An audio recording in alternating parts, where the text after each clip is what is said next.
قد جاءنا رمضان خير به وأمان ويزيدنا إيمان ويصفد الشيطان.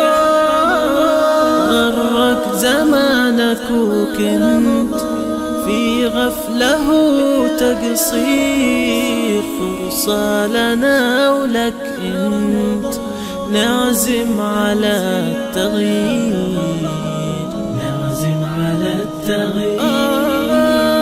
يا ربنا عفوك رحمك يا علام، يسر لنا شهرا بعبادة وقيام، يسر لنا شهرا بعبادة وصيام.